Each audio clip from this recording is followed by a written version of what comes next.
The novel coronavirus. Invisible. Relentless.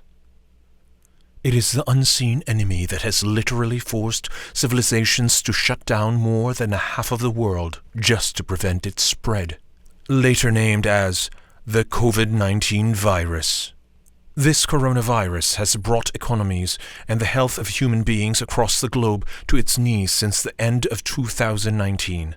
Countries like China, Italy, Spain, Iran, and the US was indeed overwhelmed by this widespread pandemic.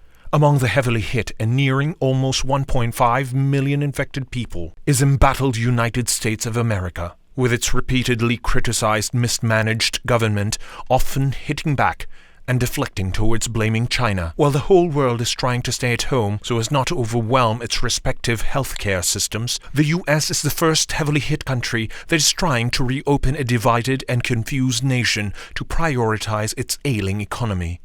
This is despite the fact that it still remains as the country with the highest death toll and the highest infections, as well as one of the first world countries who responded the latest. But whether the conspiracy theories are true, that the United States government were allegedly responsible for the outbreak in Wuhan, tracing back to Fort Detrick, or spreading the virus in the World Military Games in Wuhan, or its curious H.R. 748 CARES, Coronavirus Aid, Relief and Economic Security Act that was filed in the U.S. Congress as early as January 2019. The only things we know today for sure are the following. This COVID-19 is human-to-human in transmission and manifested in flu-like symptoms that were similar to the SARS coronavirus which swept the world from 2002 to 2003, namely fever, shortness of breath, fatigue, and dry cough. But the difference was that this coronavirus had a broader disease spectrum, with around 80% of cases leading to at least mild infections, with a death rate between 0.7% to 3.4% probability, depending on the health care available. This COVID-19 challenge was made more difficult with the fact that people can carry and spread the virus without displaying any symptoms at all. So at the end of the day, it no longer matters where it originated, but how best we can prevent it from further spreading and infecting others as a united front in combating this pandemic as one global community. One of the state leaders who responded early to prevent the deaths of its citizens was Philippine President Rodrigo Roa Duterte and his cabinet. The ITF-EID is closely monitoring the spread of COVID-19 cases in other countries and is regularly updating its travel restrictions based on standardized risk assessment indicators. We are working non-stop to ensure that our kababayans are protected from COVID-19 no matter where they are. Make no mistake, we are in the fight of our lives. Philippine President Rodrigo Duterte's words echoed as he announced to the Filipino people on March 14, 2020 that the existing travel restrictions and containment measures were not enough to arrest the spread of the virus. Not taking any chances, he was among the first world leaders to announce a quarantine effort to quell the spread of COVID-19. Bans on public gatherings and curfews were set. The army and police were deployed to enforce it. Schools, offices, and malls were all closed, and most importantly, all public transportation operations were shut down. The government's efforts were keen towards enforcing social distancing, keeping Filipinos at home to flatten the proverbial curve of the virus. Designated to spearhead the operations were the Interagency Task Force, headed by its spokesperson, Cabinet Secretary Carlo Nograles. Under Republic Act 11469 or the Bayanihan to Heal as One Act, the President is authorized to expedite and streamline the accreditation of testing kits, and in line with this, the Department of Science and Technology allocated 53.2 million pesos for the Gen Amplify TM COVID-19 RRT PCR detection kit that is being locally developed by the University of the Philippines National Institutes of Health and Manila Health Tech Incorporated. And from April 4 to April 25, We will be conducting field implementation of these kits in 5 facilities. The president reiterated in his speech that businesses would take a massive hit and called for aid from oligarchs and business tycoons to cooperate in the government's efforts to sustain the poorest of the poor who might not economically survive this ordeal. Impoverished to lower middle-class Filipinos were usually either jobless or had no work, no pay employment. During the second week of the enhanced community quarantine in the Philippines, the poor were already crying for help. Cases of massive starvation in poor communities were leading the needy Filipinos to go out on the streets, defy protocol, and to find means to sustain their hungry families. The Senate of the Philippines immediately authored a bill allowing the executive branch to grant a one-time financial assistance for each poor family to be distributed through the local government units, which was later called the Social Amelioration Program of the DILG, DSWD, and DOLE, citing salient provisions of the Republic Act No. 11469, or the Bayanihan to Heal as One Act. The Senate also recommended that the financial assistance be taken from the available funds or savings of the national government. The president quickly signed into a law this bill granting him special powers to address this health crisis with a national budget of 27.1 billion pesos. Na kapag bigay po tayo ng additional pondo mula sa Bayanihan Act para mabigyan ng extra internal revenue allotment ang lahat ng mga local government units sa buong bansa.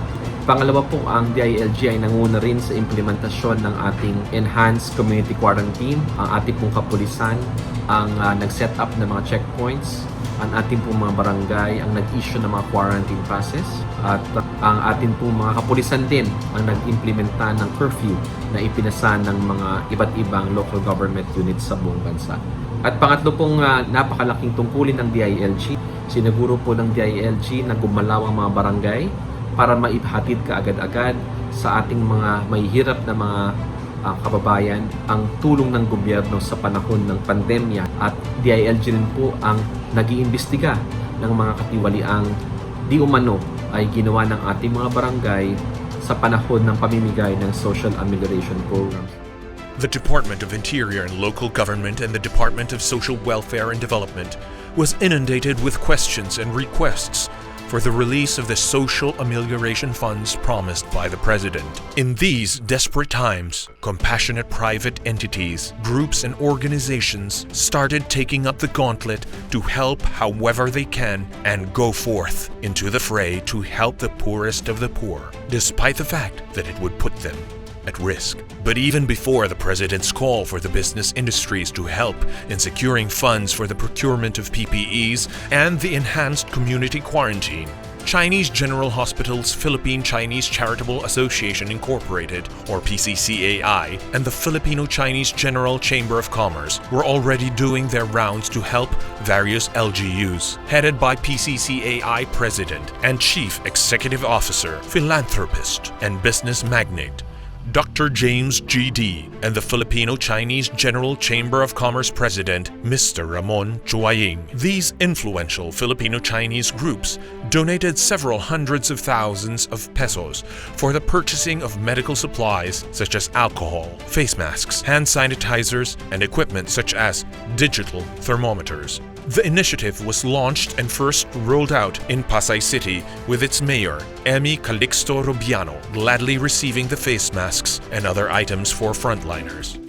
Where the health campaign is the distribution of alcohol, face mask, thermal scanner, and hand sanitizer to the public. Mass testing partnership with LGUs and other private companies. Manila City, Caloocan City, Quezon City, Antipolo City, Sual, Pangasinan Province, RITM, Wangfan Technology Management Incorporated, Tianxia Technology International Incorporated, Dance Expert Technology Solution Incorporated. While our generous donor are the Chinese Embassy in the Philippines, the government officials of the Philippines, His Excellency Ambassador Huang Xilian always thinks what is best for the people of the Philippines. Together, we will fight the coronavirus. Mabuhay tayong lahat. Private companies like the Sterling Group and Expressions Stationery Shop. The Pink Project, which managed to raise millions worth of medical supplies for its Dayong Davao project. AKP Bulak Council of Camarines Sur were quick to mobilize and donate medical equipment to various health organizations and frontliners. Amidst all this bayanihan in action, the artist and entertainment community became very creative in manifesting their desire to make a contribution to help however they can. And at the forefront of these online fundraising concerts was Ryan Cayabyab's Bayanihan Musikahan project. Bayanihan Musikahan was a multi-sectoral initiative to raise funds for the most affected and the most vulnerable sectors in the metro and in the neighboring areas.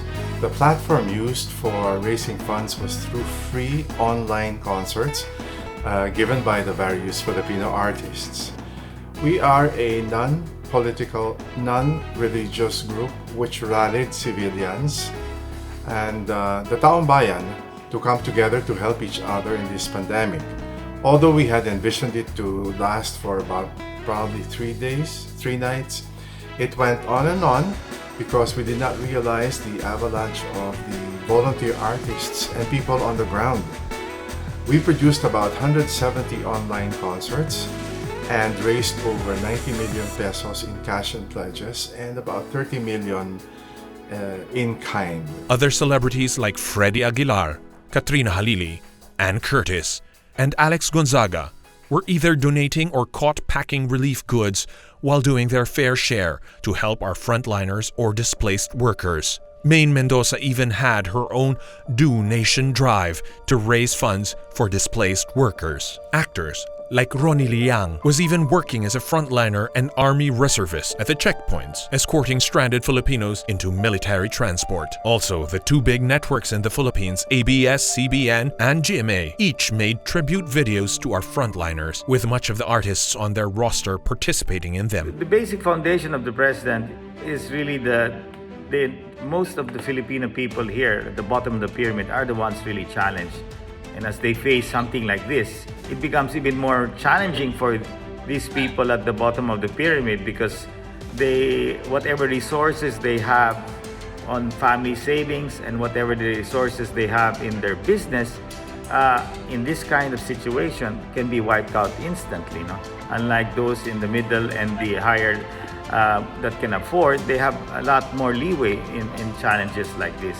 So this pandemic can even wipe out the middle and upper class. No? So nobody is exempted from this, and so more so our MSMEs. No? On March 19, Lucio Tan Group of Companies, or the LT Group Incorporated, launched its Help Flows program. Ramon Ang also made a personal donation of millions of pesos to help fight COVID-19 through the Project Ugnayan initiative, which to date managed to raise billions. This prompted the Federation of Filipino-Chinese Chamber of Commerce and Industry Incorporated, FFCCCII, with its president, Henry Lim Bonyong, to also donate relief goods, PPEs, and medical supplies to various affected areas in the National Capital Region. Tulong Kapatid, the consortium of the Corporate Social Responsibility Consortium of Companies, Foundations, and affiliates led by businessman Manuel V. Pangilinan, engaged all of its resources to help the country. On April 5, 2020, a 12-member Chinese anti-epidemic medical expert team comprised of medical experts in the fields of infectious disease prevention and control, clinical treatment, and laboratory testing sent by the Chinese government arrived in Manila. They were sent to assist and advise the Department of Health in the ongoing COVID-19 operations. Department of Foreign Affairs Secretary Teodoro Locsin, Department of Health Secretary Francisco Duque, and Secretary Martin Andanar of PCOO welcomed the Chinese team, which came in the country with a new batch of 30 non-invasive ventilators, plus 350,000 face shields, face masks, and protective suits. Chinese ambassador to the Philippines, Huang Xilian, said the team, which arrived on a chartered flight hired by the Chinese embassy, were among the first 3 teams sent by China to the Association of Southeast Asian Nations, ASEAN countries. Other countries who aided the Philippines by sending additional medical equipment were Singapore, United States, Japan, Brunei Darussalam, South Korea, and United Arab Emirates. France gave a substantial grant for medical research and establishment of more testing laboratories in the Philippines. Ang buong Pilipinas po ay unti-unti nang hinaharap ang buhay sa ilalim ng isang new normal. Moving on, moving forward sa kabila ng pananatili pa rin ng COVID-19. Iba-iba po ang sitwasyon sa kabuuan ng ating kapuluan. Bawat rehiyon, bawat probinsya ay may kanya-kanyang hamon sa mga panahong ito. Bawat rehiyon, bawat probinsya, dapat po bigyan ng pansin, dapat po marinig natin. For some provinces, certain restrictions has been relaxed as they transition from ECQ to a more general community quarantine. However, the NCR, accounting for almost 60 to 70% of all COVID-19 patients, are still on modified ECQ. But there is a general mood of gradually coming back to a state of normalcy in the country. It helps that the country is increasing its mass testing capabilities through the LGUs and DOH centers, as well as private centers like the biotech firm BGI's Molecular and Diagnostic Pathology Laboratory, Huoyan Laboratory at Jose B. Lingad Memorial Regional Hospital in San Fernando, Pampanga, that was recently launched by the Chinese Embassy in partnership with ADB. But no matter how we are all eventually freed from the walls of our home quarantine, history will always remember these private organizations and groups that have provided a glimmer of hope in these dark days, and how these new day heroes have heeded the call of the President and participated generously in making the rest of this nation survive as we heal as one in Bayanihan. Sa gitna ng COVID-19 pandemic sa ating bansa, tunay nating naipakita ang ating pagbabayanihan. Naniniwala akong kapag patuloy tayong nagtutulungan at sumunod sa mga patakaran ng gobyerno, ay malalampasan natin ang pagsubok na ito. Maraming salamat sa lahat ng tumulong sa ating gobyerno na makayanan ang krisis na ito. Maasahan ninyo ang tuloy-tuloy na serbisyo mula sa amin ni Pangulong Duterte.